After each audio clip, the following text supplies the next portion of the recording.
un festival qui, l'année passée, s'est tenu au mois de septembre. Et cette année, comme la première édition était supposée se faire le 1er juillet 2018, mais la légalisation étant arrivée plus tard, on avait déplacé le festival. Mais l'idée originale, c'était vraiment de placer le festival là, à la fin juin.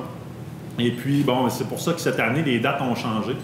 On est à un mois précisément de l'événement qui va se tenir du 28 au 30 juin 2019. C'est un festival qui est un peu un chemin de croix pour les organisateurs. C'est un festival qui est extrêmement complexe à organiser. Et c'est pas pour rien qu'il n'y a pas d'autres événements du genre au Québec. Il n'y a pas de festival du cannabis autre que le nôtre. Et pourquoi on est capable de faire un événement comme ça ici? C'est en grande partie grâce à la confiance qu'on a eue des partenaires depuis le tout début de l'événement. Le premier partenaire qui a embarqué dans l'aventure, c'est le caveau des Trois Pistoles, la microbrasserie qui existe depuis 2 ans. Et cette année, la microbrasserie va célébrer son 2e anniversaire en même temps que le festival. Donc, le samedi, il va y avoir des activités, un spectacle de musique, un 5 à 7 et un spectacle en fin de soirée après le festival les spectacles qui vont être à la Forge, les festivaliers vont se transporter ici, puis il va y avoir un spectacle de musique aussi, puis des activités durant le jour pour le 2e anniversaire du caveau. Donc, avant de passer aux autres partenaires, bien, je vous présente Nicolas. Je vais le passer tout de suite parce qu'il est en train de brasser justement la bière au chanvre qui va être la bière de la 2e édition du Festival du Bon Plan. J'espère qu'on n'aura pas besoin de retirer cette bière-là des tablettes, mais on va prendre la précaution d'écrire chanvre plutôt que cannabis, même si c'est la même plante. On va écrire son nom populaire plutôt que son nom botanique. Et ça devrait bien se passer. Cette fois-ci, c'est une bière différente qu'on va faire. C'est une bière qui va avoir un aspect différent de la plante, celui de la noisette. C'est des graines de chanvre grillées qu'on a mis dedans et que je m'apprête à ajouter bientôt, qu'on a pris dans le Kamouraska. Alors, ça va donner un petit goût de noisette à une bière blonde, puis j'ai bien hâte de voir le résultat.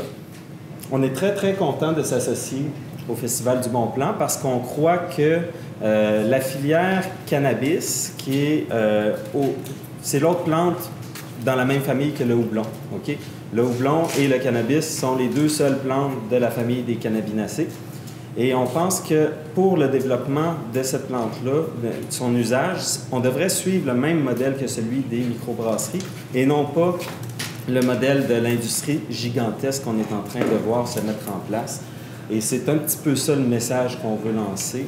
On veut favoriser la démocratisation de l'accès à une plante fondamentale là, qui peut servir aussi bien à fabriquer des objets en plastique, des durables, de l'isolant, des maisons, du papier. Tu sais, j'aimerais ça que notre papier à main, ce soit du papier de chanvre au lieu de détruire les forêts.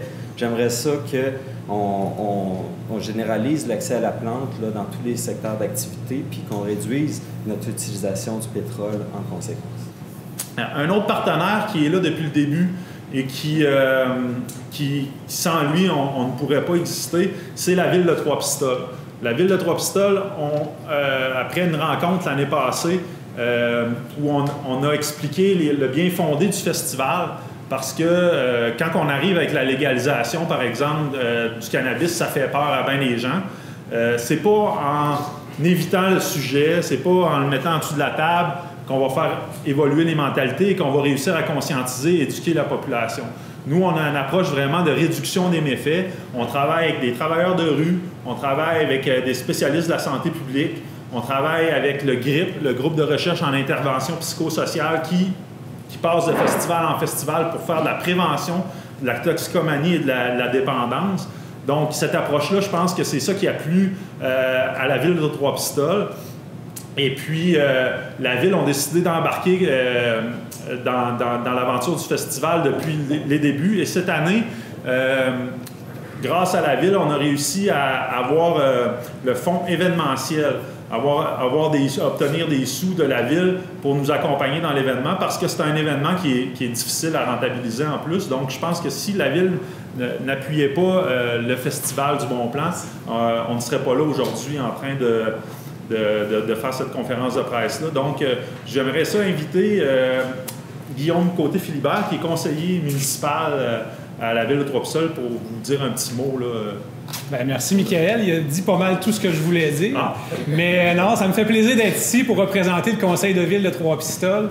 Quand on a reçu le Festival du Bon Plan à la table du conseil, ça a été accueilli favorablement en raison principalement du caractère d'éducation et d'information de la population.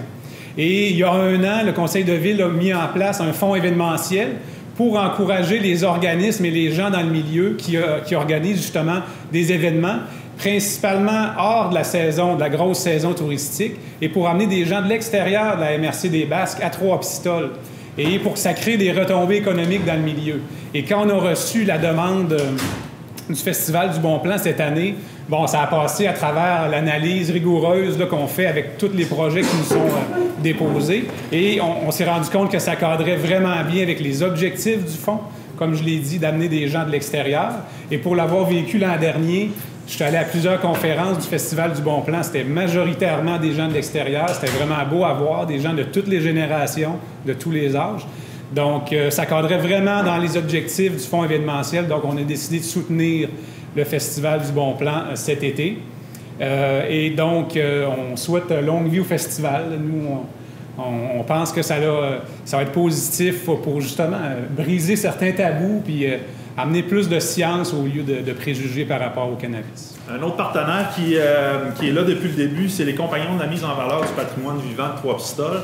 Vous savez, la plupart des spectacles et des conférences se tiennent à la Forge à Bérubé. Donc, ça, c'est un autre partenaire qui nous a fait confiance dès le début. Et encore une fois, sans la Forge, sans les infrastructures, on ne serait pas capable de tenir cet événement-là. L'autre partenaire cette année qui s'ajoute, c'est un petit nouveau qui est juste à côté ici. C'est le voisin, le Grenier, qui est le resto qui vient d'ouvrir, qui a été ouvert depuis 2-3 jours. On a Fred Moisan qui est ici, qui va venir nous parler. Le bistrot Le Grenier, c'est une collaboration entre 15 et 17 producteurs locaux dans un rayon de 70, je dirais, kilomètres, excusez-moi, autour de Trois-Pistoles. Ça me fait vraiment plaisir de supporter le festival, surtout l'approche, un petit peu comme on disait, de microbrasserie. J'aime l'approche à la plante comme un produit agricole, comme un autre. Je suis aussi propriétaire d'une petite ferme de proximité ici à Trois-Pistoles. Donc, c'est dans ce cadre-là que j'ai décidé de me lancer avec Michael. J'ai été convaincu par cette belle approche-là pour démystifier les marchés de proximité. Je pense que c'est applicable pour mon produit à la ferme, pour le produit ici au resto, puis pour le chanvre et pour le cannabis en général. Donc, ça me fait plaisir de représenter cette approche-là, différente approche de proximité, pour que ça reste local, pour qu'on soit en contrôle de ce qu'on consomme. Donc, la programmation du festival, comme je le mentionnais, c'est des conférences, des ateliers en après-midi. Et le soir, on a des spectacles de musique, d'humour, de contes. Ça commence le vendredi 28 juin en après-midi. On a la chance d'avoir un des plus grands spécialistes qu'on a au niveau du chanvre commercial au Québec. Puis ça donne qu'il habite pas tellement loin. Il est au Bic. C'est Sébastien Bellec de Nature Fibre qui va venir nous parler de toutes les possibilités du chanvre. Il va venir nous parler des bienfaits environnementaux que cette plante-là peut apporter. En ces temps de crise environnementale, le chanvre doit être pris en considération et sérieusement comme une option à utiliser massivement parce que c'est une plante qui pousse partout sur la planète. Donc, Sébastien Bellec va être là pour faire un tour d'horizon des potentialités de cette plante-là. Ensuite de ça, on va avoir une table ronde qui va être pour un peu parler quel genre de modèle qu'on veut pour cette filière-là, pour le cannabis, pour le chanvre. Parce que là, qu'est-ce qui est en train de se dessiner, c'est vraiment des méga compagnies. Là, je fais souvent le comparatif avec la bière, parce que là, présentement, c'est comme si on développe de la Molson puis de la Labatt, puis c'est juste Wall Street, à peu près, là, les actionnaires de Wall Street qui font de l'argent avec ça. Ou l'autre option, c'est des microbrasseries. ou des micro-productions un peu partout disséminées en région, des modèles coopératifs où ce qu'on a des petits producteurs qui vont redistribuer l'argent dans la région et l'argent resterait ici et non s'en irait à New York dans les poches des grands producteurs avec une production beaucoup plus démocratisée que ce qu'on voit en ce moment. Et donc, nous, on souhaite un autre modèle et cette table ronde-là va aborder ces sujets-là. Au niveau des conférences, le samedi, il y a Jean-Sébastien Fallu, qui est professeur agrégé à l'Université de Montréal, spécialiste en toxicomanie et dépendance, qui était venu l'année passée nous entretenir et cette année, il revient pour faire un bilan. Qu'est-ce qui est arrivé là, avec la légalisation un an plus tard? C'est quoi les constats qu'on peut dresser? Ensuite de ça, on a une avocate en droit criminel et pénal qui va venir nous parler des aspects judiciaires du cannabis, l'aspect droit humain aussi. Elle est spécialisée, elle travaille beaucoup avec les personnes vulnérables au niveau du profilage racial, entre autres, à Montréal, parce que dans le milieu du cannabis, malheureusement, la manière que la légalisation a été faite, les marginaux, les personnes racisées vont être encore celles et ceux qui vont avoir des problématiques avec la justice. C'est-à-dire qu'on a mis en place des lois très restrictives. Si quelqu'un fume un joint dans la rue, par exemple, les polices peuvent donner des contraventions. Et bon, ces contraventions-là ne seront pas données à un homme d'affaires qui, lui, est capable de fumer son joint dans son gros condo à 600 000 $, mais bien plus à l'itinérant qui est dans la rue, qui fume son petit joint sur le côté. Mais lui, il risque beaucoup plus d'être judiciarisé encore une fois. Donc, la légalisation, là, ça n'a vraiment pas tout réglé, même ça a mis des bâtons dans les roues jusqu'à un certain point. Et ça, l'avocate va venir nous entretenir là-dessus. Ensuite de ça, on a Lucie Pagé, la journaliste de Radio-Canada, qui est de retour, écrivaine, qui est de retour cette année, encore une fois. Elle va venir nous entretenir de ce qui se passe en Afrique du Sud. Au niveau de la légalisation du cannabis. Là-bas aussi, le cannabis est vu comme... l'Afrique du Sud est vue comme une plaque tournante au niveau du cannabis médicinal. Pourquoi? Parce que les gens là-bas n'ont pas l'argent pour s'acheter des médicaments qui valent une fortune, faire de la chimio, de la radiothérapie. Donc, qu'est-ce qu'ils vont faire? Ils vont aller voir le chaman du village puis ils vont se traiter avec de l'huile de cannabis. Et sur le lot de personnes qui vont utiliser l'huile de cannabis, il y a énormément de cas de guérison. Et donc, c'est des études, encore une fois, qui sont pas encore prouvées scientifiquement, mais de façon empirique. Donc, il y a tellement de coïncidences qui pointent vers le fait que le cannabis peut aider il y a énormément là, c'est les études qui peuvent commencer à partir de maintenant parce que, justement, ça a été légalisé. Donc là, ça va commencer à être intéressant. Il y a énormément d'études qui sont en cours, les études scientifiques avec des échantillons valables et valides. Donc là, dans les prochaines années, vous allez voir beaucoup de résultats intéressants qui vont sortir et Lucie Pagé va venir nous entretenir de ça. Ensuite de ça, le dimanche, on a le groupe de recherche et d'intervention psychosociale qui va venir parler du cannabis, mais sous l'angle de la santé publique et de la prévention. Va venir nous parler de la crise des opioïdes, entre autres, parce qu'on a remarqué que dans les États où le cannabis a été légalisé, les overdoses d'opioïdes sont en chute d'à peu près 25 %.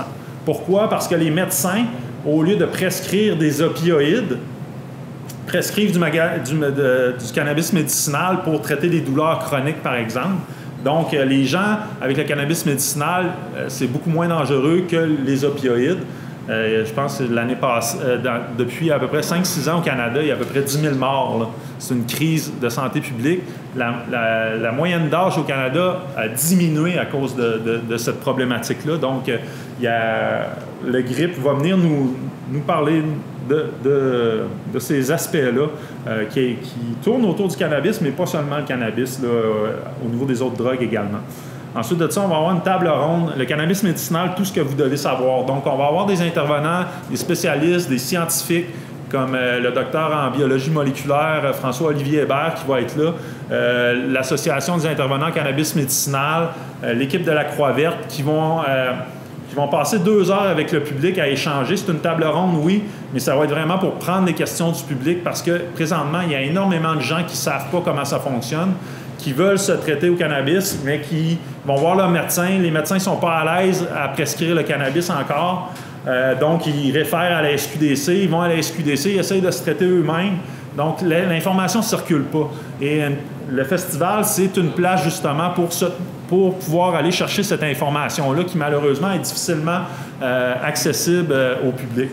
Donc, c'est une des missions du festival. Et puis, on est chanceux d'avoir ces spécialistes-là qui vont être présents.